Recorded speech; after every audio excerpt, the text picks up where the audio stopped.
and I would share my screen.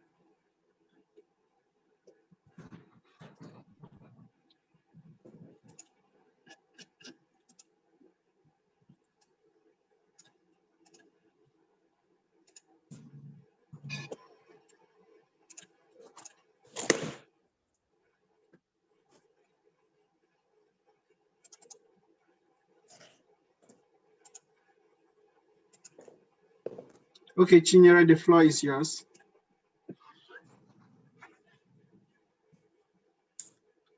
Good evening, everyone.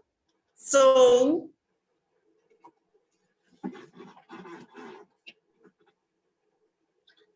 yes, I can hear you. okay, good evening, everyone. Depending on where you're watching us from today, it could be morning, it could be afternoon, it could be evening. So, but from here live in Nigeria, I'll be saying good evening. So we're welcome to today being the first of our Dekemp journey, and we'll be starting briefly today. So today we are officially celebrating Dekemp at 2, and with a very wonderful team, and having with us a very special person who will be walking us through this today. So we are officially opening this celebration today. So I don't know who is excited to be here. So if you're excited to be here, I want you to drop in the comment section that you are excited so that we can move on. So the comment begins to come in. So it's been a wonderful process in Dekemp, and it's going to be a 1-week live section, starting from today, being the 26th of July, down to the 1st of August. Trust me, this is a power-packed section. One section you cannot afford to miss, even if it's a second in this section. Okay, so should I transition to the next slide? Let me know. Yes. So, like I told you, we have somebody who we all look up to.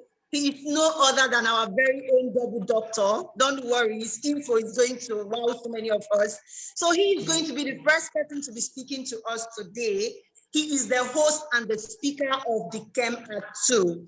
And the topic we'll be looking at today is no other than the topic on the mind of so many people, even the mentee. Sometimes we get to ask, why Dekemp? How did Dekemp start? And we are so excited that Doc will be walking us through this process today of why Dekemp. And this is something you'll be hearing from the horse's mouth. So just type down, drop. We'll be taking questions as we go on. So the comment section on our live section on Facebook, on the Zoom, is also free for your questions to come in, which will pick up as the sections continue. So we'll be looking at who Doc is, because this is just, so let me quickly share with you the next slide that will be telling us who this wonderful person that will be piloting us through this affair is all about. So briefly, we'll be talking about Doc. On the mind of some people is who this wonderful person, and he is no other than Dr. Kelechukwu and Onkamike, currently a research scientist working for Protab and Gabu, Germany. He graduated with a first-class honors in industrial chemistry, put on Nigeria in 2011. He was part of the Erasmus Fame Master's Program between 2013 to 2015, which was done in the University of Augsburg, Germany, and the University of Bordeaux, France. In 2016, after his MSc degree, he was selected to be part of the Maria Curie Joint Doctorate Program in Functional Material, EJD, Footmath, and graduated in February 2019 with a double PhD in organic chemistry. So that is why I said that Doc is a double doc. So in the Institute of Karlsruhe of Technology, Germany, and Polymer Chemistry. But thesis was focused on developing sustainable approach for making material from cellulose, which won the 2020 PhD thesis award on sustainable chemistry from the Germany Chemical Society, GDCH. As his contribution to develop human capacity in Africa, he wrote a mentorship platform that coaches and guides national scholars. In 25 of his mentees received full scholarship for graduate studies in the US and Europe, with a total value over 1 million USD. In like manners, as out of July 2021, 36 of his mentees have equally received full funding scholarship worth over 1.8 million USD. As a LinkedIn influencer, his posts are easily identified with the mantra, "See, we all win" mantra. So can we please give a standing ovation, an applauding ovation, a shouting ovation for no other person than our own double doc, Dr. Kenechukwu. So, Doc, I know you're excited to unleash. So would you just, you're all full of smiles. I know you're so excited to be with us today. And I want us to really applaud Doc for what he has been doing. Thank you very much. I think I'm actually very fortunate to run this team, right? I always say I'm the first Kempite because I think among everything else we are equal. I just haven't happened to be a bit older than most of you, I hope. But it's just a matter of time. So Chinyere, really thank you very much for that. It's quite so emotional because I think this journey has been one that has not been without challenges. But I've been really fortunate to have you guys as people that are passionate about the goal and the vision that we share. And so it also keeps me motivated in doing what I do. And I think, like I always say, we are always all work in progress. So thank you very much. I think I will move now to the next slide and take over from you. But really thank you. And I want to use this opportunity. I see that the room is already more or less full, so means those that are want to join would have to follow on Facebook. I think our limit is 100, but we are already above 90 and heading to 100 at the moment. So please do well to share the Facebook link so that people can follow us also on Facebook. Like Chinyere said initially, we should be able to also take questions from people on Facebook, right? And also let me know when you don't hear me, because sometimes this headphone doesn't work properly. So let me start by saying big thanks to my team and to each and every Kempite that has put in hours and hours of hard work to make this a reality. There would have been no Dekemp, there would have been no Dekemp at 2 if not of each and every Kempite. So I want to say thank you. I also want to say thank you to all those external that are joining us today. As you know, like the intention at the beginning was to keep this as an internal celebration, but considering what we stand for and what we want to contribute to the society, we felt that it would make sense that we open it to the public. So we really say thank you for being part of our celebration. So I also want to really thank our keynote speakers, Engineer Solomon Okon, Mr. Victor Ogudmola, Dr. Mike Taiwo, Engineer Judith Ebocha George. Really thank to all of you for accepting to deliver this keynote, because like I said, we wanted to make this count. We wanted that every minute you spend as part of this celebration would be worth it.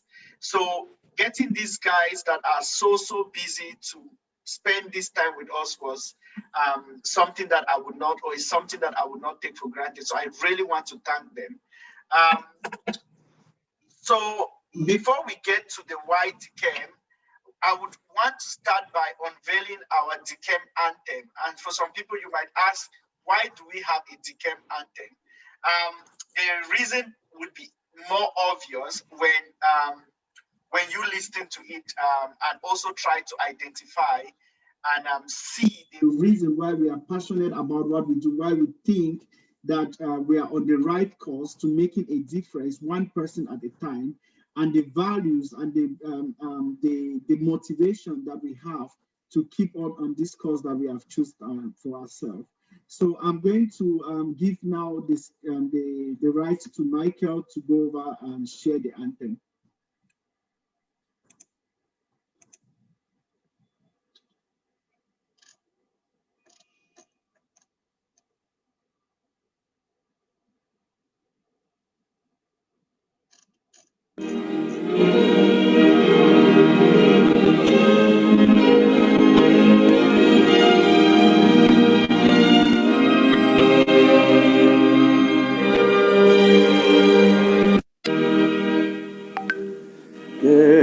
But is a great family of trust, love, and excellence, of oneness, togetherness,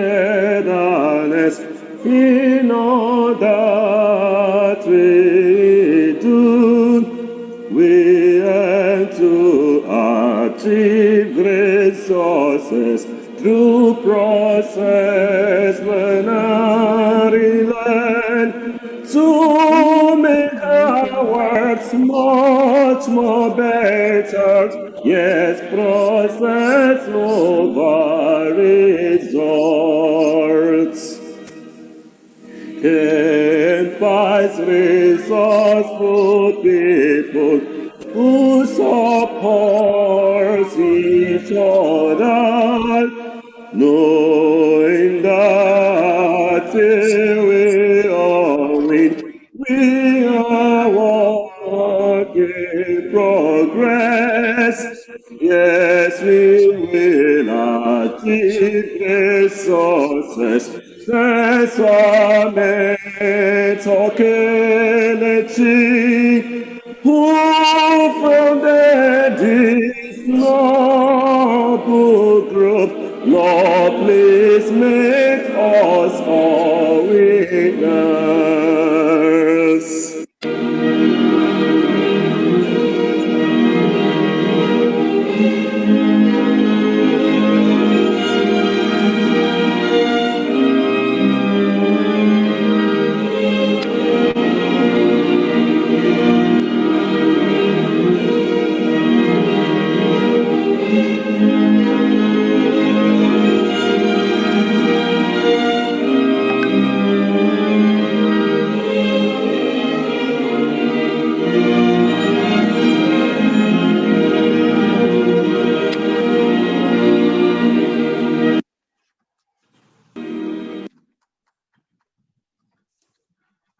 Yes, thank you. I hope this. I will give a round of applause. Yes, very big round. This is. It couldn't have been said any better. So it also captures some of the topics, some of the points that we want to discuss today. And I think for many of the other campers that have listened to this, I get really you get emotional because this is really what we want to communicate. This is really what we want to be identified with.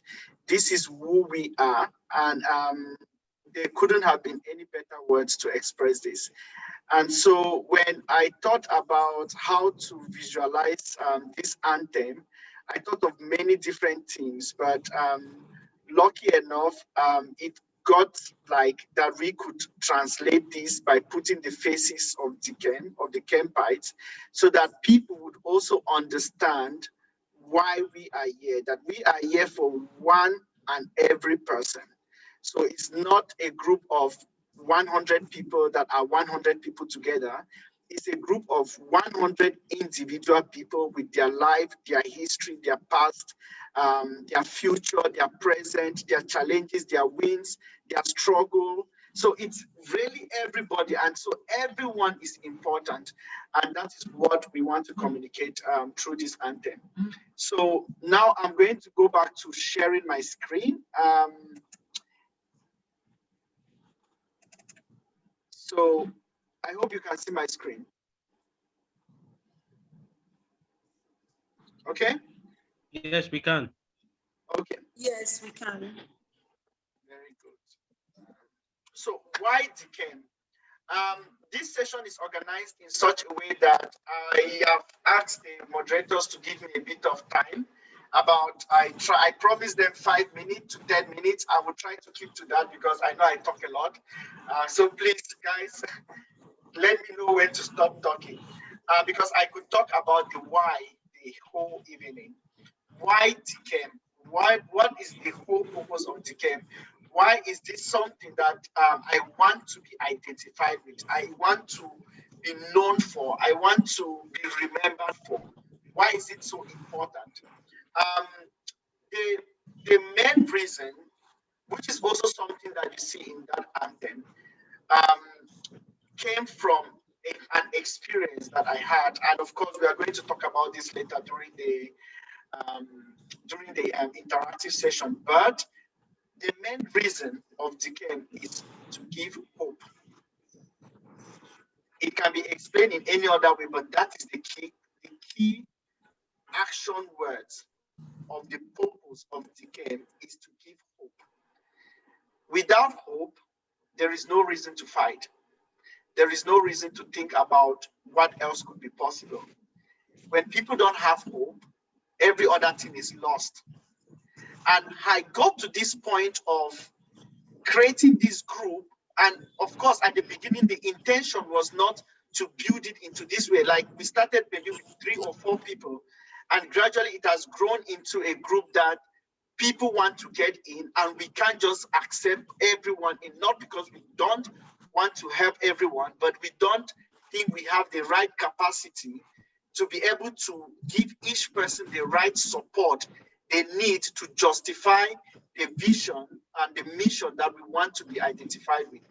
So I had an experience when I just was about to get was about to get admitted, and somebody was saying something, and he said like that what is the purpose of education when only the people that don't even graduate, those that are, you know how to sing or you know how to dance, and then you just make a lot of money and we are struggling in school.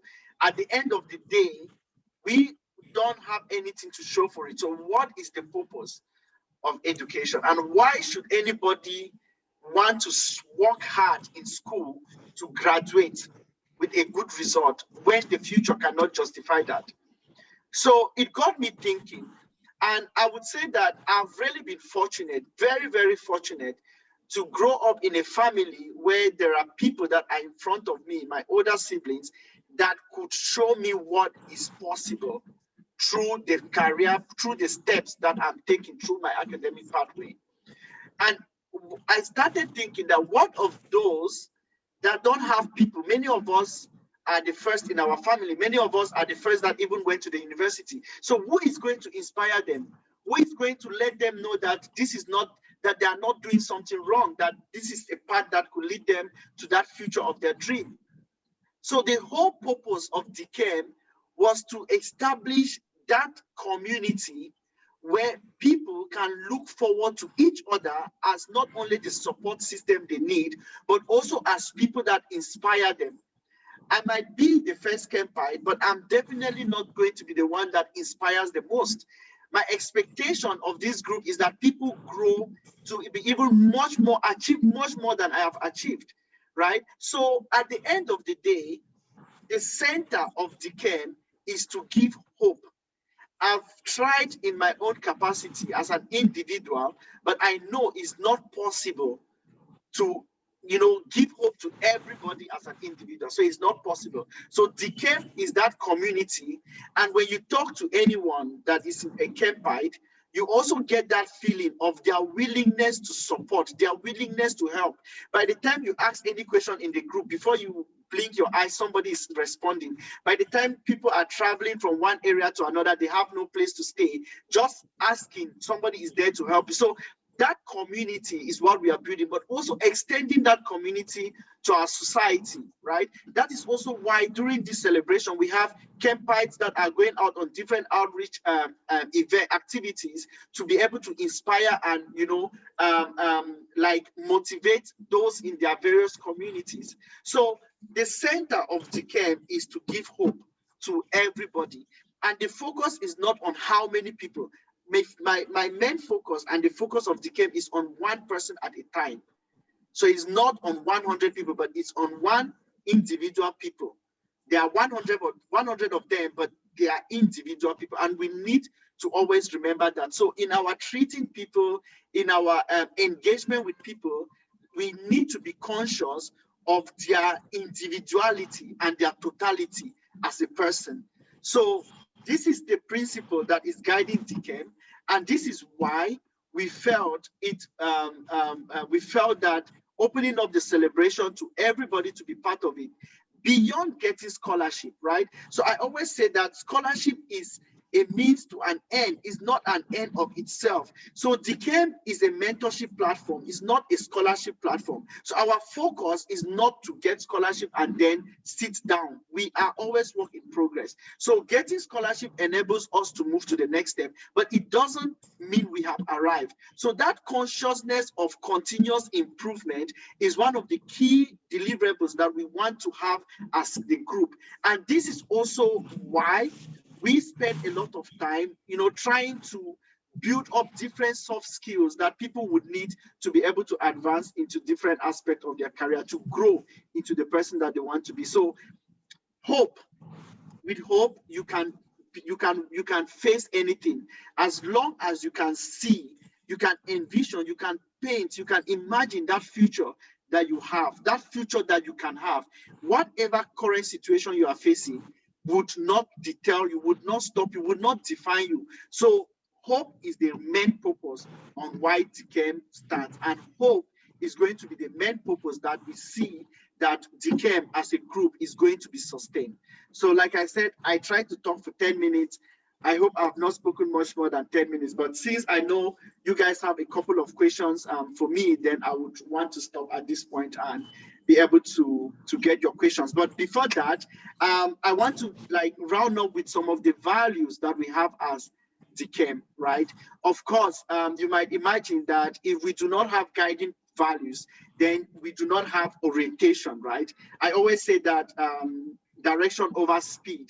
So our values are our compass that help us orientate to the direction that we want to be. So those key values, we want to be identified with them. Like I said, the very first foundation and the center of Dekemp is to give hope to everyone we come in contact with. And as individuals, as every campite, it's our own responsibility and duty that we take upon ourselves, that whenever we interact with other people outside of our community, that we leave them better than where they were. We leave them more informed, more encouraged, more motivated to keep striving till we all win. So I'm going to ask, I'm going to give now the right to Michael to share the first video, which is on hope.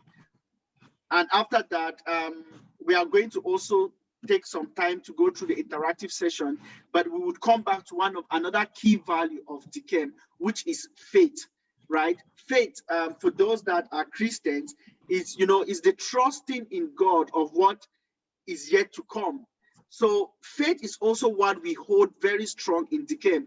That purpose, that push that we have to keep striving over and over. For every love letter, we keep going over and keep applying, improving ourselves, considering the process over the result, which is the theme of of this celebration, knowing that every rejection that we've got is a rejection of an application, is not a rejection of ourselves. We come back, we get feedbacks, we improve, we grow. We see every opportunity that we get as an avenue for us to what? To keep growing. So let's get the first video on hope, and later on we would come back to the second video on faith.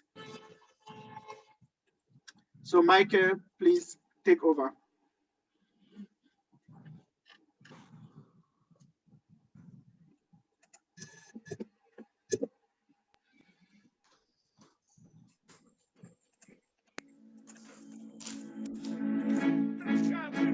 Hope. The four-letter words that defines what Dekemp stands to deliver. Dekemp is a place of hope. We have hope embedded in us, in our roots, in our quest to becoming a people to be wondered at. Hope has given us reasons to live and dream beyond where we are now. At Dekemp, with hope, we build resilience, we build tenacity, we build persistence to keep pushing through all no's while we chase our yes till we all win. Through hope, we are reassured that the process will not mar us, but rather mold us towards the result we hope for.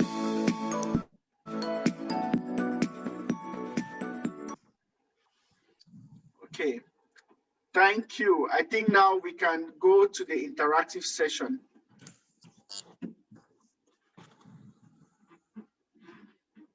Okay, so I think this section everybody must have been waiting for. Want to get to interact in person, get to ask him some questions that have been on our mind, things we want to know, brought forth, or the things he might have gone before starting the camp of the camp. So I wouldn't want to spend. So Doc, I want us to look at the first question before us. Are you ready to answer, Doc? I will try my best, and I think I have Doc, can you hear me? Yes, I can hear you loud and clear. So let the questions come, but I have Thelma, I have Chibuzo, I have a lot of people in the group that can answer this question. I have Enid, so bring them on. Okay, so I don't think the question is different from what you already maybe possible. Anybody can ask you at in time, but today we'll give it to you because we are seeing the camera too. Talk us on why the camp, but now we stand. I want you to tell us the origin. The camp must have started from somewhere. How did you come about the name Dekemp, and what does Dekemp, full meaning of the camp, what does it stand for? Okay. So this is like 2 questions in one. Okay, good. I got them. I hope I remember all of the different parts. So Dekemp, actually, the name Dekemp was a collaborative effort for everybody in the group. So Dekemp was not created by me as an individual. So when we wanted to give ourselves a name, we wanted something that we can easily not only remember, but we can identify and be proud of. So I remember we did share a Google form for the team, and we had all sorts of names. I think many of them are many of those that contributed are in the call. So there was a lot of names, and it just kept, we were getting very far, like trying to combine some Latin names, some even Hebrew, trying to find different ways of translating hope in different languages that would sound, somehow quite appealing, I would say. So, but I mean, at the end of the day, we exhausted. I mean, it took maybe over 2 weeks trying to find a name with all forms of iterations. And I just thought, but from the beginning, this group, it has been Dr. Casey's mentorship platform. It has just been there, like the name was right. They said, but why don't we call it Dekemp? Of course, there was no E to help. If you just put like Dr. D, then Kemp, you would struggle with the pronunciation. So the E there was just to help us find that good landing of the name. So the full meaning of Somebody suggested KCFC. Interesting. So the full meaning of Dekemp is Dr. Casey Mentorship Platform. Did I miss any of your questions? Chinyere, can you hear me?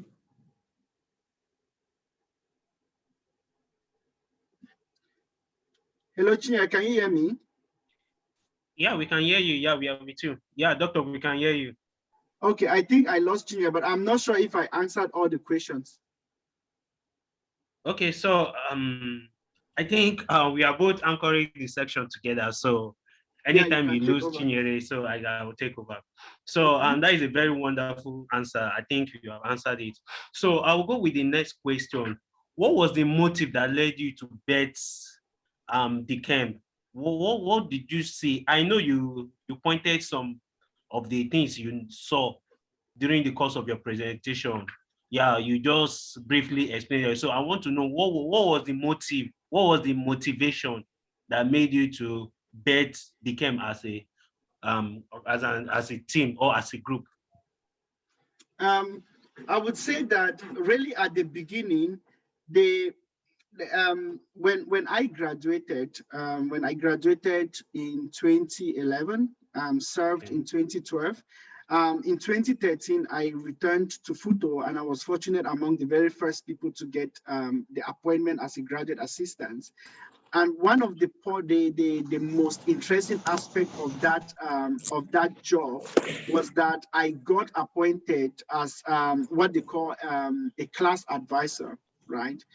So when I was appointed as a class advisor, I had a class, and so I saw immediately the gap that exists between where the students are as year ones, right? They just got in. In fact, when I took over from the class, they had just finished their first semester and they were about to start their second semester, or they were already in their second semester. And when I interacted with them, I could see the fear they had. I could see the anxiety, the uncertainty, like getting your first results, not making good grades, getting frustrated. I could really see what it means not to have a certain level of support. I was fortunate with the course advisor I had, but this is not always the case, right? So you could always end up, there are so many students in class, maybe 100, and you do not have that one-on-one connection with your course advisor. A course advisor is supposed to advise throughout the duration of your studies. So when I saw this gap, the first thing that I wanted to do was to be with my students. Like, I just wanted to be there to listen to them, to help motivate them. I remember the first session I had with them, I wrote a title on the board that all of you could graduate with the first class, and people started laughing. I was like, come on, it's chemistry, forget it. But of course, it was easier for me to say this, they say, but I could show, okay, I graduated from this department with the first class, so you could already know that someone has done it means it's possible, right? So that first aspect of showing what is possible made the students to start changing their mindset. So when I had to leave for my master's studies, I felt that if there was one reason I wanted to come back to Nigeria, it was for my students. Like, I was so connected to them that I wanted to come back. So when I finished my master's and moved on to a PhD, there was always that unsatisfaction that I could be doing something else. I could be helping other people, showing them what to do. But during my PhD, it was just impossible. So I was doing a lot of traveling during this period. It was not possible to do any other thing than my research. So at the end of my PhD, I still had that, that concern about, I felt that there was a lot I knew, and there was a lot that people didn't know that I had with me. And so the question was, how do I bridge that gap? How do I connect to these people that need what I have and be able to, assist them into fulfilling their own dreams? So at that point, I discussed with my brother, because it was really serious that I was seriously considering to go back to Nigeria. So when I spoke with my older brother, who is my mentor, he said, but of course, there are other avenues for you to reach out to the people you want. You wanted to go back to maybe 100 students. Of course, these students were no longer there. They had graduated by the time I was completing my PhD, but still, I knew that there would always be new year ones, right? That are just coming into the university. So he said, of course, you can always reach more people. So when I started getting more, I would say, serious with LinkedIn, trying to share tips on scholarship, then there was a lot of interest. But this is something that I know a lot about, right? So each day people will contact me for the same question, for the same request. How do I apply for this? And I will respond to them. The next day, 20 more people. The next day, 50 more people. So it was just becoming impossible, right? I remember I created one of the posts on how to apply for Erasmus Mundo scholarship. It has been downloaded, watched thousands of times. And that post, the day I did it, was so stressful, but because I had promised that I would deliver it on that day, I had to do it. So when I did that post, I now said, but I mean, this post can solve all the problem. If somebody comes to me and say, how do I apply for Erasmus Mundus? I just send them the link.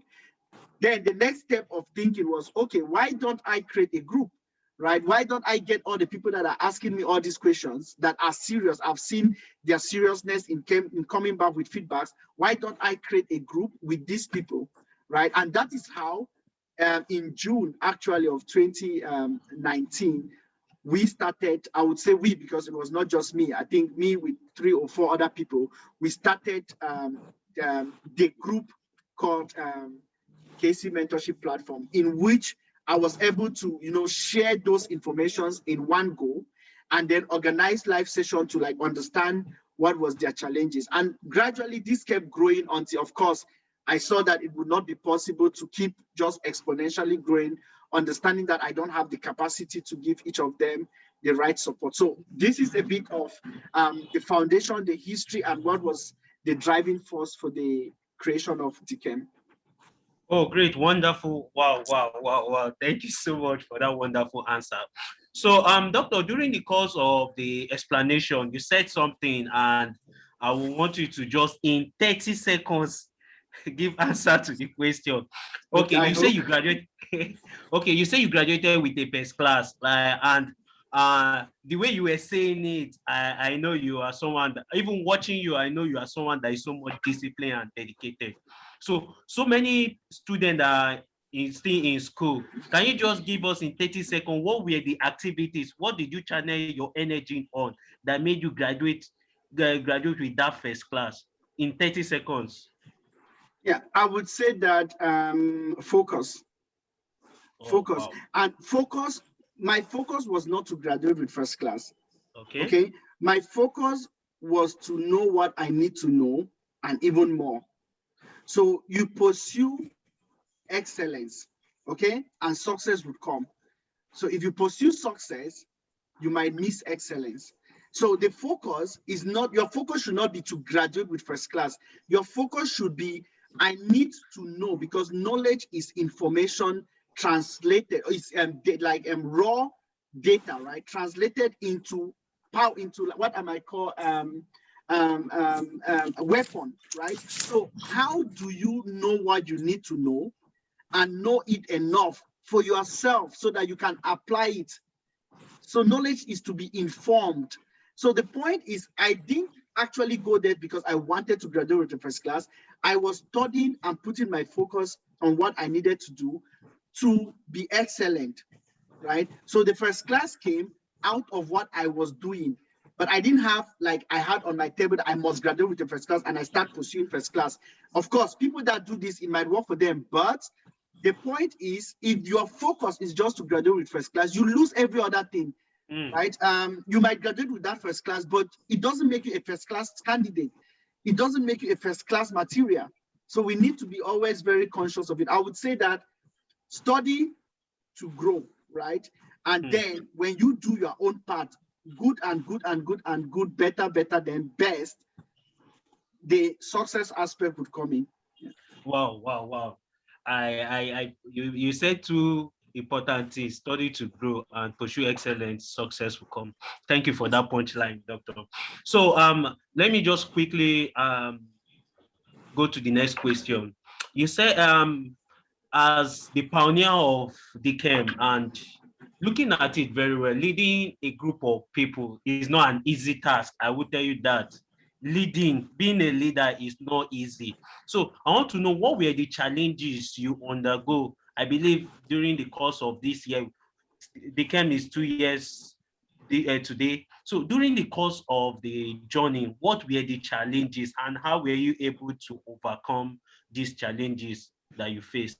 I don't know if you understand my question. Yeah, no, absolutely. I would say that the first one is what people are looking for versus what I want to offer, right?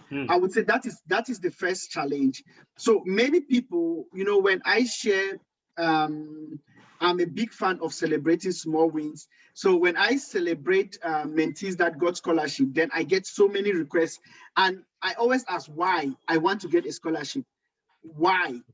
Because I want to get a scholarship. Why? What is the reason? So most times people are not able to respond to the why. And once they have fixed their mind that they want to get a scholarship, it's easy for them to not only get frustrated when the scholarship is not coming, right? But also get disappointed with themselves. And of course, lose that hope, which is the whole purpose of what Dekemp is. So one of the challenge that I had to face, especially with the first people and trying to imbibe that growth culture, that growth mindset, that process over result, direction over speed kind of mindset, it was not that easy, right? Because people needed to come up from that point of not receiving a love letter, receiving a rejection letter and saying, okay, what else could I have done differently? What else do I need to do differently? What I have learned, what did I learn? What could I learn next? So changing that mindset has not been easy, especially for those that came in with the sole purpose of getting a scholarship, right? Which is why it's not a scholarship platform. So there's no guarantee. I tell people that I'm not giving you any guarantee that you get a scholarship after 1 year. But what I can guarantee is that I'm not leaving you till not just will you get a scholarship, but I don't want you to leave till you become everything, not just as a person, but as a group, right? So that is one challenge. Then the second challenge, like you rightly said, when there are too many people in a group, right? I'm someone that wants to identify everyone, right? I want to have some level of personal relationship with everybody, but there's a limit, right? I don't know whether there's a number, maybe there's a model that defines how many people you can really get into one-on-one interaction with.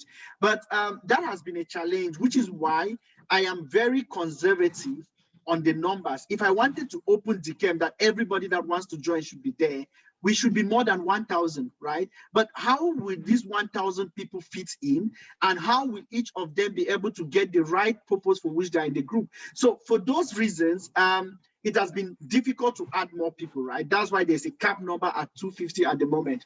Now, with these 200 people in the group, how do we ensure that everyone is active, that no one is feeling left out, right? These are also some challenges that I wouldn't say I'm solving alone, right? I think we as a group are now trying to create some like pairing tasks that help people to get to connect with each other. And I can tell you that there are so many great stories from people that have connected into every form of levels just by being paired on a particular task, right? So this is the kind of community we want. We want everyone to feel involved. And the more we grow, of course, it becomes more challenging. But I hope that as a group, we can find a better way to manage the increasing number that we would have to get at some point. Wow, Doc. I would really say that we obviously have a lot to learn this night, because it's not just about telling us why Dekemp. You're going further to teach us things we need to know, understanding that it is direction over speed.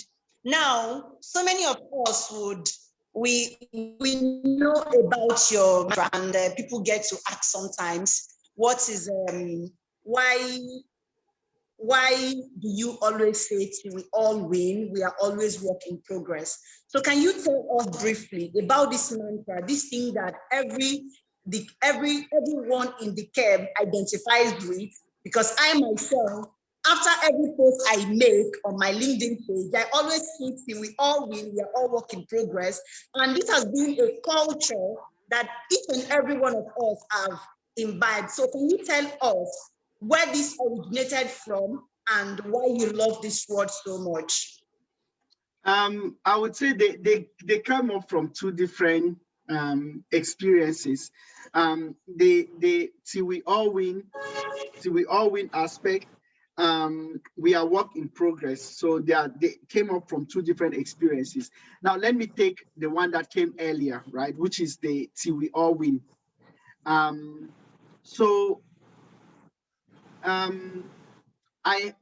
I was in school, when I was in my secondary school, I remember their exams when we did what they call the mock exam, which is equivalent of what you would take as an SS2 student. It's supposed to be an exam just before your main exam. So for those that would take WAEC, you have this exam just before WAEC that is supposed to mock you, right? It's supposed to make you feel you did not study, because by the time you are doing the mock, you have not completed your syllabus, right? And so, but you get questions from everywhere. So there is an expectation there that you will not do so well. But because you do not do so well, you will now be challenged to study even more harder for your final exams. And eventually you will do better, right? Or even best, because you have been mocked. So when we did this exam in my SS2 equivalent, this was in Cameroon, where I went for my secondary school. When the results came out, it was not the best in terms of how I should feel. And this is something I realized just by looking at people around me. So there was geography. I was the only person that passed. I had an A. There was no B. I think maybe there was one person with C. The rest failed.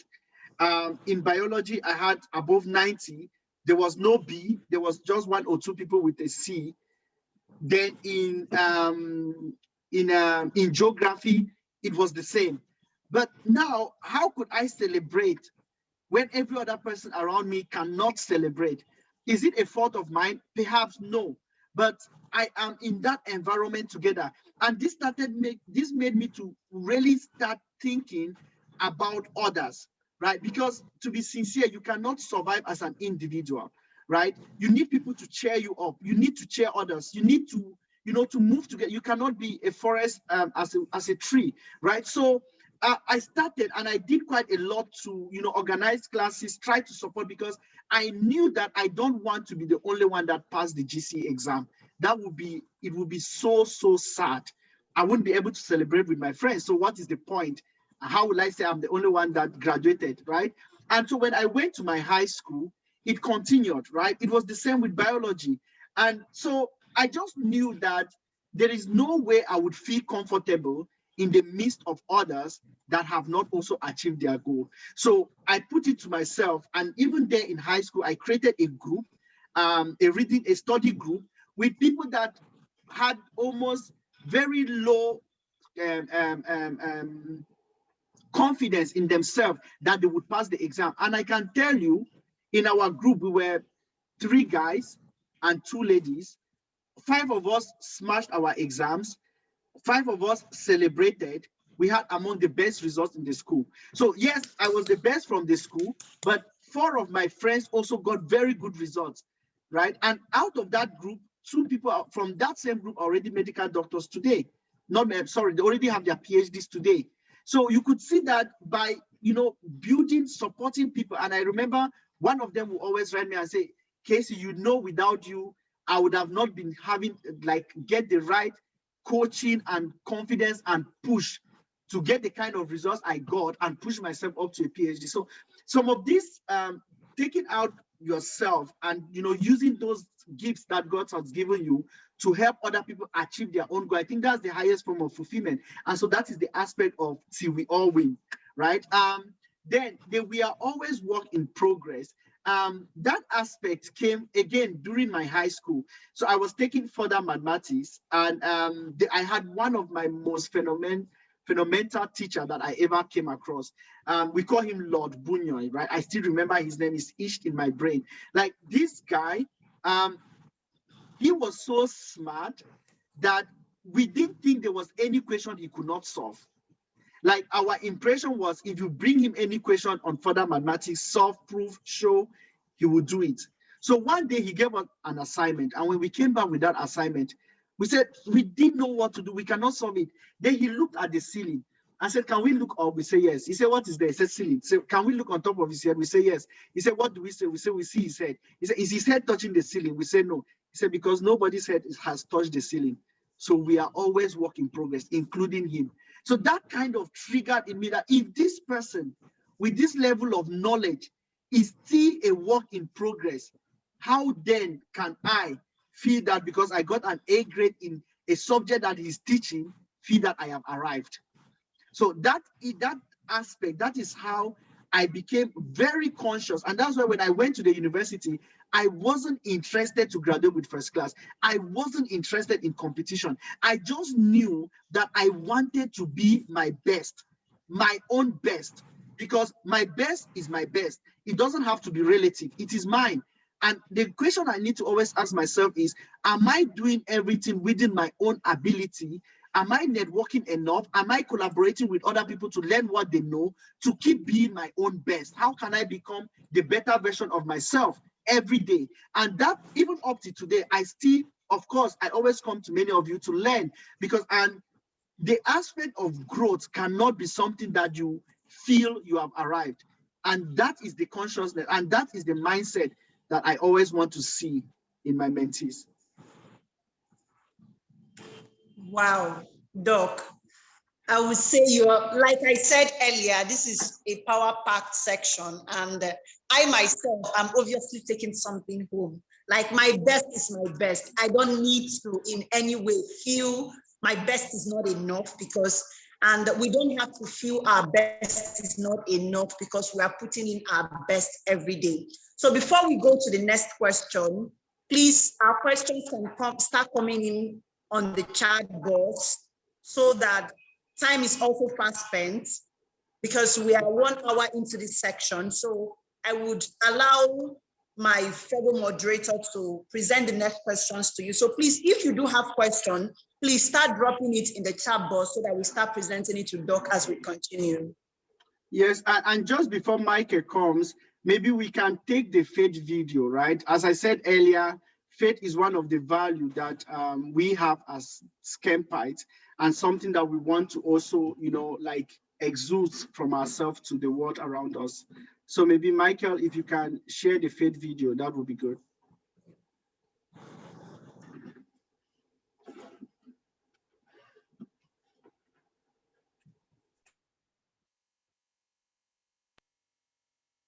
Faith. No matter the challenges along the way of life, you can triumph with faith. With faith, we do not quit on our goals and pursuit of excellence, regardless of any challenge or difficulties. You have to have faith in what you do. Faith is the precursor of success. Success is only possible through faith. At Dekemp, we have faith in what we do and our aspirations. Faith is one of our strengths. Times may be hard, but we keep pushing, hoping that one success story will change the stories of the past. Despite rejection, we hold on to the faith, hoping for a better day. With faith, we can move a mountain and achieve outstanding successes.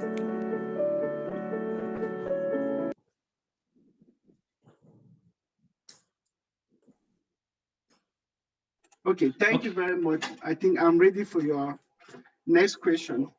Before Michael presents the next question, so in Dekemp, we believe that all we just need is just one congratulation. And I believe that is what that faith actually stands for. So I would allow Michael to present the next question. Okay, so I would have loved to define faith from my own religious background, but I don't want to sound too spiritual. So I will keep that to myself.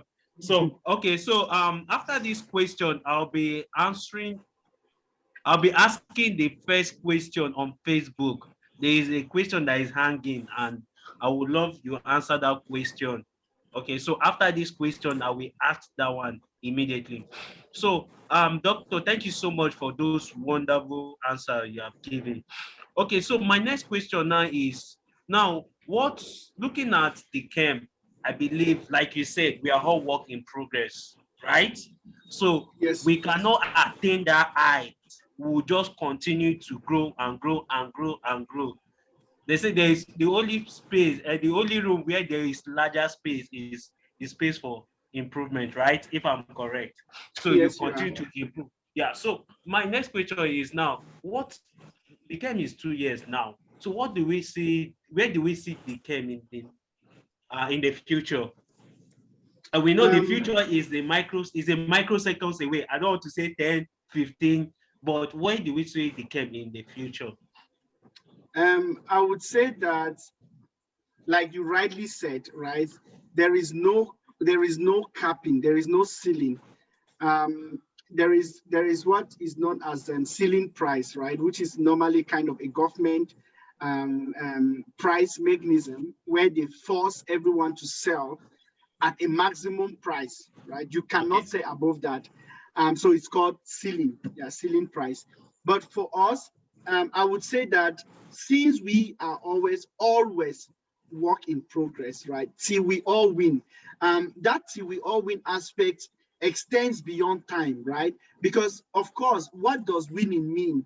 There are wins, but all these wins would accumulate to bigger wins, and those bigger wins, what do they accumulate with? So we as Dekemp, and where I see Dekemp, is an organization that is continuously improving, right? Always looking for opportunity to grow as an organization and as individuals, right? Of course, I want to see Dekemp in the future where people can actually identify themselves as a Kempite and it means something, right? So when organizations will reach out to us and say, I want to hire somebody from your team, I want to hire somebody from this group because of what they stand for and the value they hold dear to their heart. So we need to get to that point where we can not only trust ourselves, but others externally can trust us and give us the opportunity to keep growing, right? So in 5 years, in 10 years, we want to be that organization that supports each other to attain our individual and collective heights, right? So, and that is why, till all of us are attaining those our heights, we would continue to be work in progress. Wow, awesome, nice answer.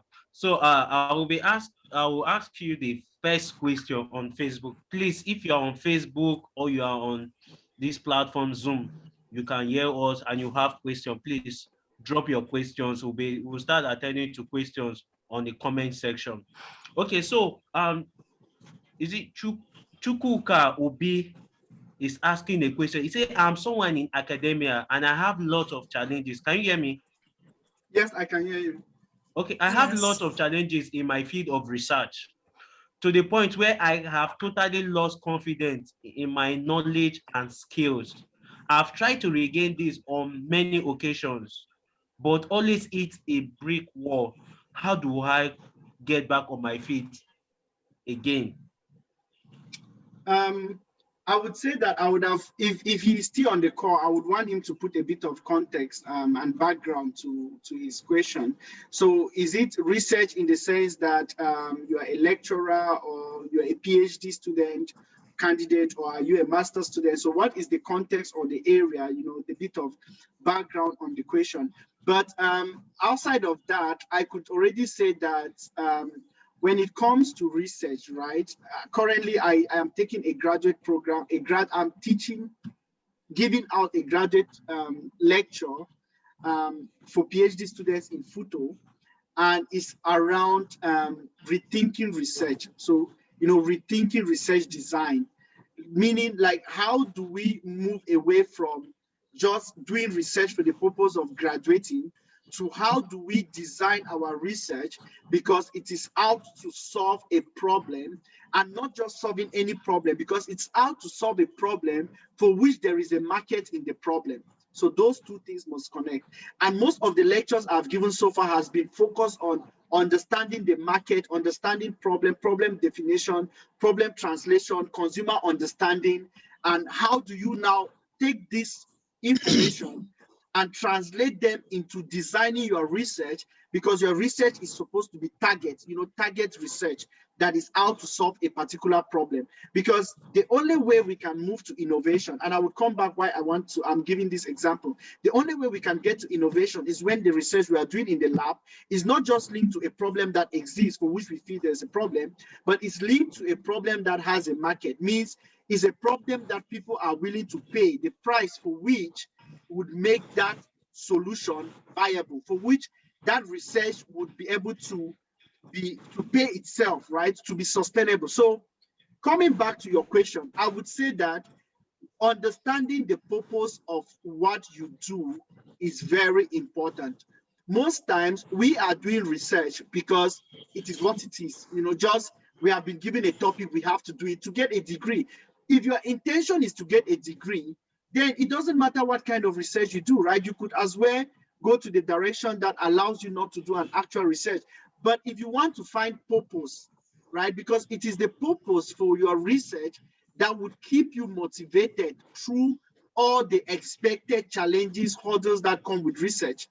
I remember going through a very, very difficult time just at the beginning of my PhD degree, like just thinking my research works, but it was not working. And after 6 months, I almost felt I had nothing. And it only took a very supportive advisor to give me the courage, right, to kind of re-strategize and find my feet to continue, because I felt like I was a failure. And this is okay, right? Research is not to test whether you are intelligent. It's most times to test whether you are persistent. So if you say this is for your for a PhD degree, I would say that how did the project come about? Was it a project that you got yourself, or was it a project that was given by your supervisor? Because you need to find a purpose for what you are doing, and that purpose is what is going to keep you going, to keep you through this phase that you are passing through. And just understand, what I want him to take as a take-home message here is, this is okay. It's okay to go through research and feel like you don't know what you are doing. That is why it's a research. That is why nobody has done it before. That is why it's supposed to be new, right? But now what you need to do is to step back, redesign your research in a way that it helps you to answer a question, to help you to solve a problem, help you to grow, help you to close a gap, versus just thinking you need to do it this way because that is how it has been done, versus how else could I do this, right? So you start asking different questions, okay? I hope that helps, because there was no much content. All right, Doc. All right, okay. Thank you so much for that response, Doc. So thank you so much. That was a very good one. So I want us to take a question from the Zoom. We're going to be pairing two questions together because they kind of align. So somebody is asking, what advice would you give to a fresh graduate with little or no information about scholarship? And the other question is, someone who graduated with a second class lower division and still have aspiration to get a scholarship to study for a master's degree, what advice can you give to them? For the first question, I would say that as a fresh graduate or as an undergraduate, you have a lot of opportunities to, consolidate on the different aspects or criteria that is required for a scholarship. For example, you can still improve your CGPA, right? And of course, looking towards scholarship as a motivation is good, right? As an undergraduate, if you know that if I graduate well, I stand a chance to become a millionaire just from graduating well and getting a scholarship. Erasmus Mundus is about 50,000 euros. 50,000 euros is perhaps today about, I don't know, 30 million naira or something like that, or about 28 to 30 million naira. So that is the worth of a scholarship you are given. Of course, your first class doesn't give you the scholarship, but your first class gives you a rating. It helps you, be more competitive versus others. So that is the part. Now, for those that did not graduate with a first class, of course, you can still have a scholarship, and we have many examples like that. But what you need to do is to make sure you strategize and look at where you need to, I would say, augment, right? So for example, if you had a 2-1, a 2-2, and you want to be more competitive, I always advise my mentees to take a GRE, right? Take an external exam that would give you another playing ground, so that if how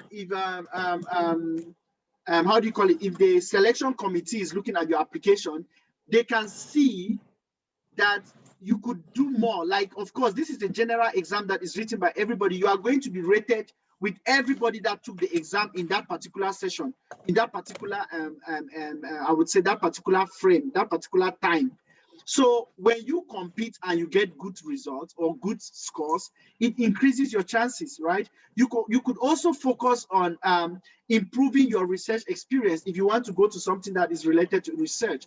Research experience could as well mean that you identify labs that you can either go for voluntary internship, unpaid internship, just because you know that you want to use that skill to improve on your CV, right? So if you have a 2-1, or if let's say you have a 2-2, you need to look at other aspects to like augment your CV, but definitely you can still have a scholarship with a 2-2.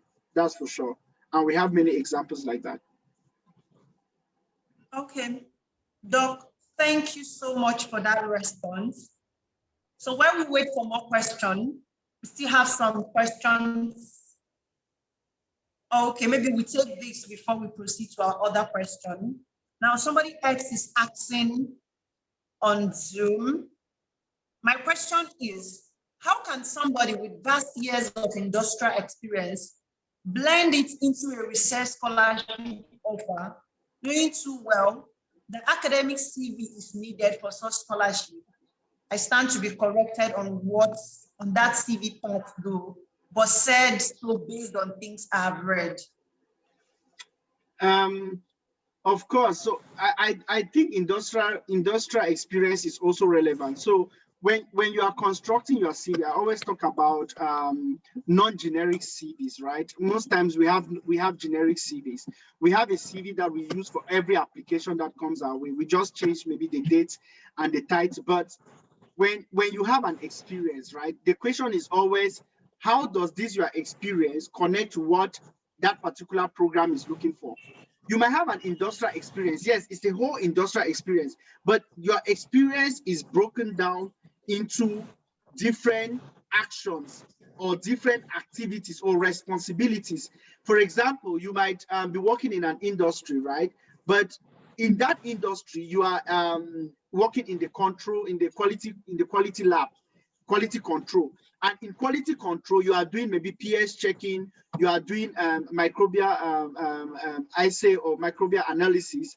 Those are activities that come with your big bucket of industrial experience. Now, you want to apply to a scholarship or a program that is on focusing on microbiology or development of drugs, right? You can pick that experience. So the point I'm making is you look at the objective and the requirements of the program. Then you ask yourself, where have I demonstrated these examples? In what area of my life have I, or in what area of my job? So you are not going to be branding your job. Maybe you are working in an industry that is not really related to the program you want to do, but inside that industry, with your actions, with your activities, you are doing some things that can be molded to fit into that program. So it's now left for you to look at the requirements of the program, look at the skills that they require, then come into your life. Your life here means all your experiences, and start picking them, right? So you might end up picking the ones that you would have felt, oh, this is not my most amazing job, but that is the job that has the most relevant skills that you need for that scholarship. And that is what you talk about, target CVs, right? So your CV needs to be target. It needs to like communicate completely that you have consciously thought through your life and try to summarize it to fit that particular offer. Okay, so to answer your question, definitely industrial experience can be blended to fit into how you want to be perceived as looking as someone that is going towards an academic direction.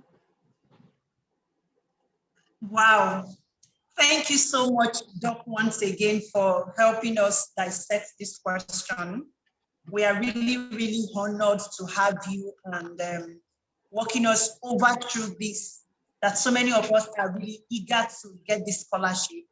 Now, this brings us to another very interesting question, because as human, at some point in our life, we tend to want to give up on something and all that. So I would like to ask, have you ever considered giving up on Dekemp, on helping people win scholarship, on helping people to be mentored properly? Because we are meant to understand that Dekemp is not just about the scholarship, it's a family. So have you ever thought for once, oh, I just feel like giving up? Have you ever felt that way before? Of course, many times. I would be a liar if I say no, because so the first thing that I try to learn, and not just learn, but as much as possible, train my mind, is to have zero expectation on anyone, right? But that is just me saying it as an English language, but that is not in reality possible, right? You can try to attain that, but it's really not possible. Means having no expectation of how people should relate with you based on the support you are giving them is difficult, right? And so there are times that I would call live sessions after a full-time job, and then less people are attending, right? And then there are so many reasons why they could not attend. I said, but I have 1,000 other reasons. I choose not to give into those reasons, right? So yeah, of course. And I think in the group, there are also some times that are flared up on this aspect, that if you cannot be consistent, if you cannot be present, this is a free group. It's free for money, but what people always fail to realize is that money is the cheapest commodity that you can use to translate and pay for information. If you can pay information with money, I always say do it, right? Because it's the cheapest thing you can pay. You can pay for knowledge. Knowledge is something that is generally not, you cannot commodify it, right? So if somebody can ask you, okay, pay this amount and get this knowledge, I always say pay, right? Because that's the best way you can get that knowledge. Now, when I say the group is a non-paid group, it doesn't necessarily mean that because you are not paying money, then it's the cheapest. No, it's the most difficult group to be in, because consistency and being active is more difficult than money. If you are to pay how many thousand to be in the group, you could say, okay, fine, I've paid, I can attend whenever I like. And no, what I want is that you are always there, being active, being present, being supportive, reflecting the purpose and the value for which Dekemp wants to be known for. And that is more difficult. That is not money, right? So the free aspect there is not money. So when people say, I want to join because it's free, I say, you don't know what you are looking for, because it's more expensive than money, right? And yes, I've thought about not giving up on because Dekemp to me is like translating what I want to be known for. It's my fulfillment, right? So I can't give up on my fulfillment. But of course, I can say, okay, this person, I think we will not be able to manage anymore. But again, this is that aspect of us all being humans. And the other part is, yes, there are times that I've given really a lot, right? I mean, there are so many people. I think maybe if some time would come when people that have influenced or supported to the extent that you cannot imagine would come out and like share, many people would be so shocked, right? And because most of them are not even in the group as campite per se. But sometimes you get that reaction, like somebody feels, okay, I now know enough. I don't think I need you again, right? And I always just relax, because most times they are going for masters and 2 years later they're coming back to me for PhD like nothing ever happened. I think I'm going to grow to that point that I would learn how to manage them without being so receptive. I think is the aspect that I need to work on. But yes, of course, there are many times that we want to give up, but the aspect and the reason why I don't and will not give up is because I'm very convinced that this is the right thing to do, right? And secondly, I know for a fact that this group is not about me, right? It's about us. And there is always going to be an us in the group, right? And as long as there is that us that is translating and communicating the purpose, the values that we want to be known for, I am fine. That's why I always say in the group that I am fine with 2 or 5 Kempites. We can work and we will still be called Dekemp, right? So Dekemp is not going to be linked to how many people are part of Dekemp. If there is, I'm the first Kempite. So if I'm the only one left in the group, I will still be Dekemp, right? But I hope we don't get to that point. But yes, just to let you know that, of course, there are many times that I've thought about giving up, but since that is not on the option list, I have no choice. Wow. Doc, I would really say that I am honored to be part of the family, but I know there'll be a question on the mind of everybody. And you said something about not paying, and somebody has dropped in the comment section that what does it entail to be part of this family? So that is what I would bring in us. That is the next question we'll be looking at. So because people, naturally we are humans and people tend to value what you ask them to pay for. Now, how do you manage the group being that they don't have to pay? One, and since there is no financial attachments to being on the Dekemp platform, how then do people come on board? How then do you admit scholars into the Dekemp? So that's a good question. But like I said in the beginning, we need to be clear on what payment actually means, right? Because time is money. And I remember one of the sessions I had with Kempites, we talked about valorization of ourselves. So self-evaluation. How much do you worth? What is your worth? Okay, let's calculate your worth and translate it into hours. How much time do you spend on Dekemp, right? How much does that actually cost? So time is money, and we would be deceiving ourselves if we think otherwise. Now, so to me, that is a lot of money. Like I said, you would be a Kempite in the group when you can justify that you are worth my time, right? I'm so expensive, which is why I can charge some categories of people, but for this category, I'm too expensive to be paid. That's just a fact, right? Now, what I need to ensure is that everybody in the group is worth my time, and I'm less patient on that aspect. To be a Kempite, in the beginning, I could just interact with someone. I still do it now. Like there's some people that would come to me, and I can, by interacting with them, I can directly just connect that this person has resilience, right? This person is persistent. This person knows why they want to do what they want to do. Not the person that will join and the next day they have stopped because, I did not get the scholarship. If that is the reason, please don't come, right? Because there is no guarantee that you are getting a scholarship. Besides, that you are getting a scholarship doesn't mean that you are also increasing the value, the money that comes to Kempite. There is no percentage that comes from your scholarship to Kempite, so to Dekemp. So that aspect is we want to see you grow. And if you think scholarship is where you should attend and settle down, then you are not also a good fit. So there are some people that come and I can easily attend to and connect that way. I give them some tasks to follow up, but the most part that I've realized over the past 4 months is the 30 days challenge, right? So the 30 days challenge came up to solve one of the biggest issues that I had to address, which is how do I know and get convinced that somebody is worth my time? The person should be able, over 30 days, to go to read a book that I'm going to give and consistently show to me that they can be consistent.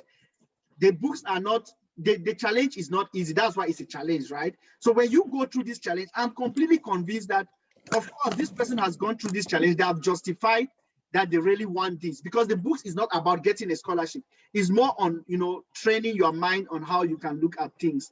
Now, to attain this 30 days challenge, I put a commitment fee of 30,000 Naira. This money is going to grow to the next session. I think gradually it would end up to 100,000, as expensive as possible. And the reason is I want people to know what they can lose for not completing the challenge. And the alternative is, if you are attending the challenge and there is no monetary aspect that you can lose, that part that you talked about where people do not pay for something, right? Now they know they can lose the money, then they want to complete the challenge. I'm fine with that. And they get back their money after the end of the 30 days, but it's an incentive to see what they can lose in case they value money more than the knowledge and the information they are getting. They might say, okay, I don't care. I can risk just not continuing the challenge because there is nothing for me to lose. And since I'm tracking those challenges and it takes effort and time, they have to pay that commitment fee. And of course, we have finished the third edition. We are now in the third edition. And in each of these editions, people that have been part of has gotten back, those that completed the challenge got back their commitment fee, and they are now part of this group, right? So that is like the bridge that are put in place. But almost, I think once we take the last question, I would show how to participate in the Dekemp A2 challenge. That will be an avenue, like a special avenue for us to attain and accept new campers. So these people would get the opportunity to become part of Dekemp by completing this challenge. And this challenge will now enable them to come through the 30 days challenge, because the 30 days challenge is not just because I want you to get a certain type of orientation, much more than just getting a scholarship. So the 10 people will be selected, they would be admitted to the 30 days challenge, they would not have to pay the commitment fee. And so they're already 1 or 2 steps into getting into Dekemp. Okay, so thank you so much. Okay, Chinyere, thank you so much. Let me just quickly ask Doctor this question. Doctor, nice answer that you have given. I believe because so many people have slid into my DM to ask what do they need to do to become a member. So you have heard it from Dr. Casey, so you should do the needful. Okay, so Dr. Casey, before Chinyere, we ask, this is my last question for you, sir. Mm-hmm. So Chukwuka Obi has paraphrased the question. I don't know if you can hear me. Mm-hmm. Yeah, so I want to quickly ask you the question. We can. Okay, good. So he said, I'm a master's student in theoretical physics, and I usually have a challenge reading research papers and understanding every details. Are you following? Yes. Which is supposed to help me in implementing the theory of the research. Sometimes when I finish a paper, I feel I have not gotten anything out of it. So first of all, what is the best way to study a research paper or material? And secondly, what is the best way to go about implementing it? Did you get the question? Yeah, I got the question, and I think I understood the question. So I would say the first point, and really I would ask that question not out of any form of condescending, but really to understand. So what I would ask Chukwuka, if I had the opportunity to talk with him, is why do you want to do the master's in theoretical physics, right? We need to understand that why. The reason is because, like I said from the beginning, the why is what is going to drive you. What do you want to solve? What is in the theoretical physics? Or are you doing it because you did physics in your background, in your undergraduate, and this happens to be the next thing to do, right? Because at the end of the day, the why should define what you do, right? The why should solidify, form the foundation on what you are doing. So I would ask the why. Now, outside of this why aspect, I would say that typically, what I recommend is that most times when you are reading publications or articles, they are written most times they are written already in a highly summarized form. Okay, and the reason is because there are limits there's a limit on how many words can be on a particular journal. Okay, so the authors are restricted on the number of words, the length of the manuscript, and for that reason they have to be as crisp as possible. They have to be straight to the point as possible, and they also make a lot of assumptions, right? They can move from A and make assumption of B, C, D, and then go to E. And now, if you are reading the paper and you do not have a foundation to know what is B, C, D, you would have a problem, right? So what I advise is, instead of jumping into those publications, especially, I say don't spend a lot of time at the beginning looking at publications in Nature, in all these high rank impact factors, because a Nature publication is less than a page. But if you go to the supporting information, it will be up to 50 pages. How will you understand the one page if you are not in that field? So my first recommendation is try to understand what are the prerequisites that I need to know to be able to understand what I need to do now, right? So you might need to build up on those foundations. Some of them might be basic. You might assume them as basic, but those people that are writing those manuscripts are not going to explain you where those foundations are coming from. So you need to find the foundation to build up on that foundation that would help you understand the publication, right? I also advise you to look at reviews, right? A review manuscript most times is a summary of publications, but they are also written in a bit more generic format, so that it's also easier for you to assimilate them better. So I would really say that if you cannot understand a manuscript, it's probably because there are some assumptions or assumed knowledge that you need to go and close first, right? And also take the time to try to understand why you are doing theoretical physics, right? Now, implementing what you have studied, like implementing the theory into practice, into research. I always advise that you do not build something from scratch, right? I strongly don't advise it. Of course, I don't think we can build anything from scratch. Make sure you are building on a foundation, right? So I have not seen your research to understand how you have designed your experiments or designed your research, but I would always advise that based on literature, when you have read something on the literature, look for examples that have been implemented, perhaps not a one-to-one what you want to do, but something similar. Then you can try to see if you can translate what has been implemented to your own particular case. Okay. All right. Doc, thank you for that. And I think we take the last question. Thank you so much for answering our question. So time has really been fast spent, and I know that everyone who has joined the call today has learned something, at least one or two. I myself have been able to learn, and I was taking notes because I was actually writing, because days like this don't come often. So finally, the last question I'll be asking you would be, what would be your advice to all the scholars that are on call today? What have you done over the years that helped you while you were in the university? There is something you have that everybody's looking at getting. So what is your advice to all the scholars that are on call today? The first advice is hope. Have hope, right? No matter where you are, no matter what you are going through, just believe that it can only get better, right? And you don't end up just believing. So you don't believe and do nothing about it. So you believe and you put an action in place. So you believe and you do the work, right? As again, for Christians, we will say that faith without work is dead. So we have faith, but we need to do the work, right? And then pray that God consolidates our effort with success. Now, having hope is also something that would help us to look outside of where we are. So never think you are defined by your environment. You can be in Nigeria and live in America in your mind, or live in Europe in your mind. The content that you want to assimilate, be careful on the content you take in.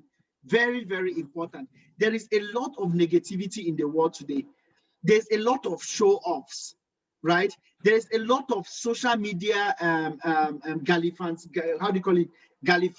and exuberant, all this kind of show, a lot of things around you that might make you lose not only focus, but feel that you're a failure because you are not doing what you think people of your age are doing. I mean, people of our age, some of them have passed away, right? So as long as you are alive, it can only get better, but it will not get better because you wish for it. It gets better because you are working towards it. right? You need to have a plan in place.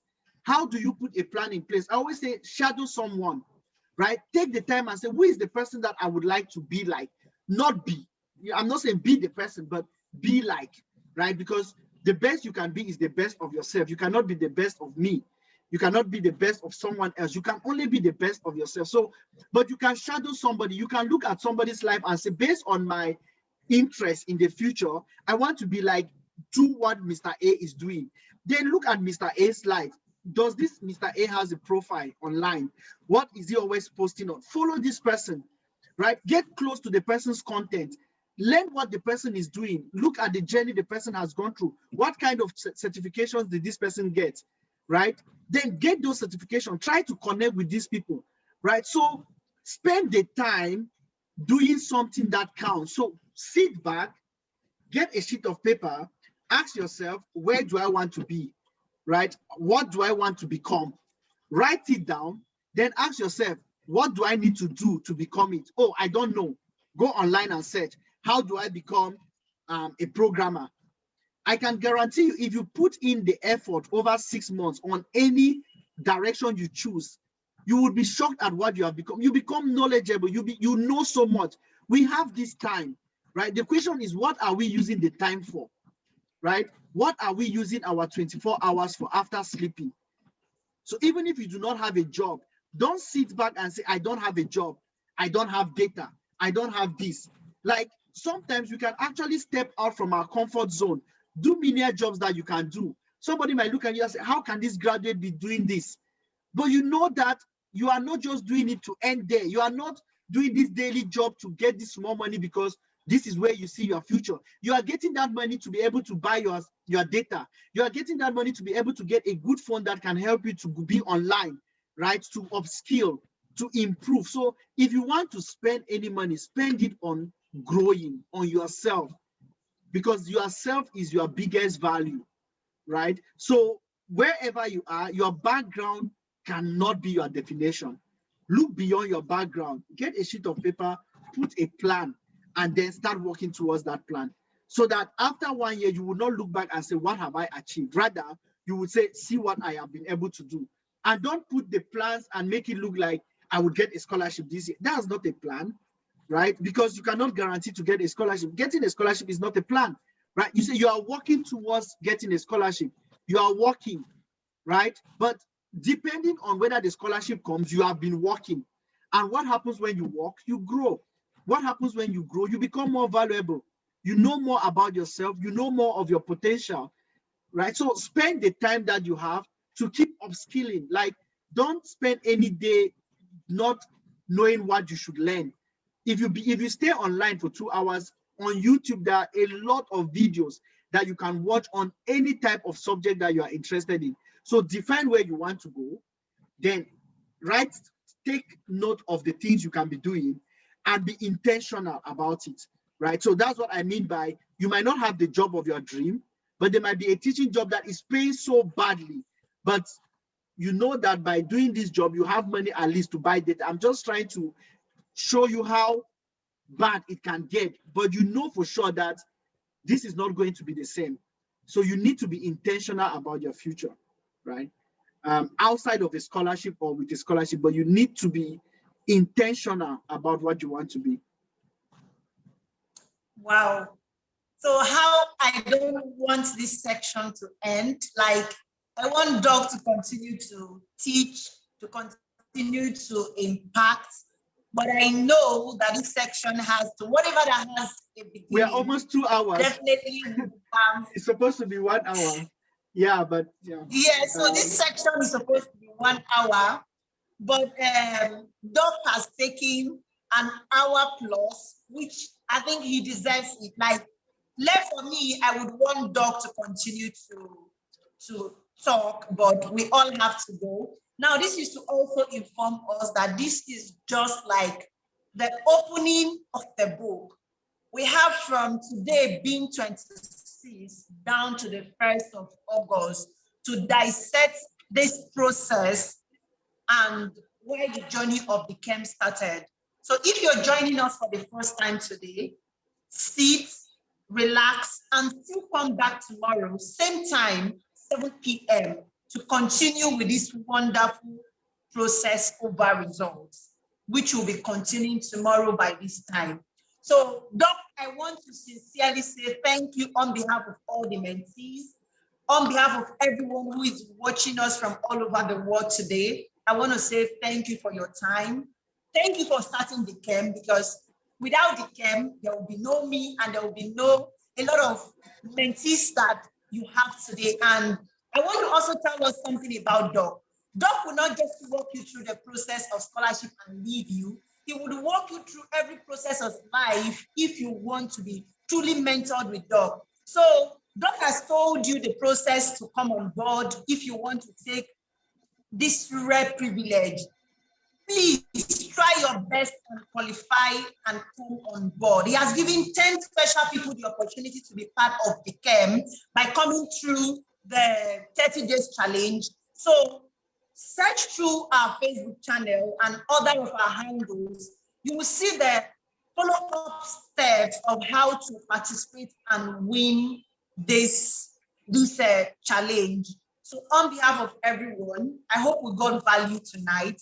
And trust me, more speakers will be coming up tomorrow and next. So Doc, any final word before we say good night?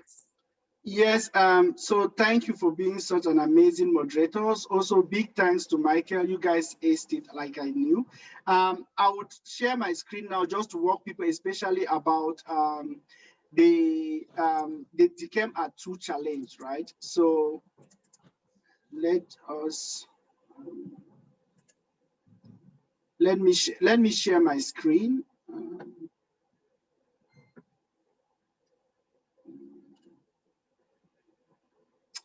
Where is my screen? Okay, let me see what is happening.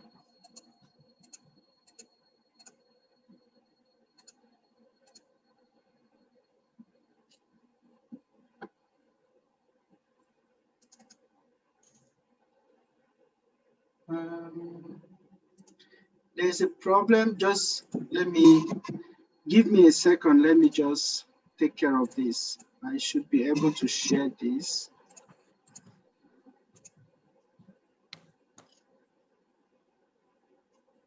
Annie, please, if you're on call, kindly share the Facebook link. Yes, the also link to the Facebook. Exactly, and all the other social media leaders, also you, Chinyere, share the Instagram link. Enid, share the Facebook. Michael, share the LinkedIn. Tonia, share the Twitter. So, like I said, we are going to be giving opportunity to 10 people to join Dekemp. So I'm now also launching the Dekemp @2 challenge, right? So Dekemp @2 challenge. So the challenge is about you write between 100 to 150 words. Take note of the instruction, 100 to 150 words on the topic process over results, explaining what it means to you. So what does process over results mean to you? The instruction on how to submit is you submit as a comment. I guess some platforms do not allow you to submit more than a particular number of words, so you can really split it into 2 comments. This is the only way to submit it. Don't be worried that somebody is copying your idea. For sure, we would read all of this, so you can be well at rest, at peace that your content would be used as a content. You are allowed to submit it on any of our social media handles, right? So you can submit it on our official LinkedIn page, on our official Instagram, or Twitter, or Facebook. You can submit it only to one of the platforms. The admins of those platforms are going to pick out your comment with your name, and we are going to select 10 from this number, okay? So write between 100 to 150 words on the topic process over results, right? Explaining what it means to you. So that is the challenge. Winners will be selected on the 1st of August, which is our last session. And I wish you all the very best. Like Chinyere said, this is the event. We have a well-packed agenda. we intentionally built this agenda. And if you look at the topics, so tomorrow we are going to be having one of our core supporter, our patron, Engineer Solomon Okon, very, very experienced. You'll be talking us through on setting up for growth. How do you set up for growth? On day 3, we are going to have a scholarship panel discussion. So this is a no miss, especially for those that are looking towards getting scholarship. We are having about 7 Kempites scholars on board, and the moderators, all Kempites, will be hosting this activity, right? You have the opportunity to interact with them, understand how they went through this journey and what you can learn. Then on the 4th day, we are going to bring Mr. Victor Ogunmola. Many of you know about iScholar Initiative. So this is the founder of that initiative. He's someone that I highly respect, and there is no other person that can do service to this topic on leveraging on networking for professional advancement. Then on day 5, we'll be bringing Dr. Mike Taiwo, another very amazing guy.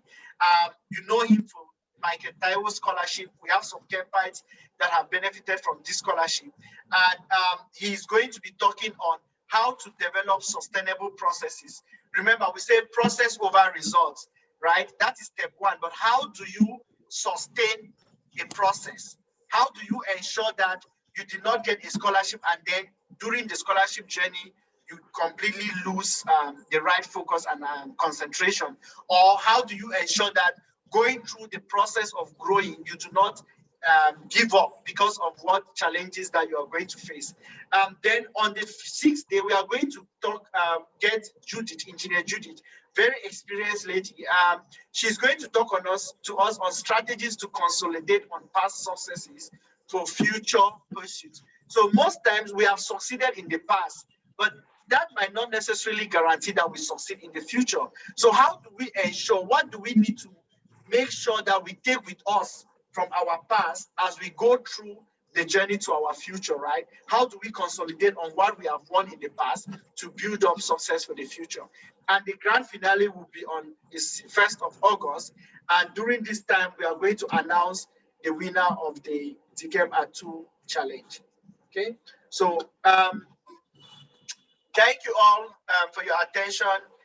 Amazing interaction. We had a full house with many people that were not able to join live streaming on Facebook. So this is a great start. Like the moderators have said, you don't want to miss the rest of the days.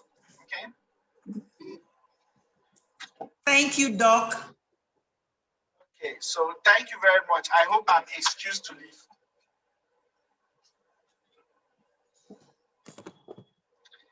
Bye-bye. Bye for now. We are all work in progress. Exactly.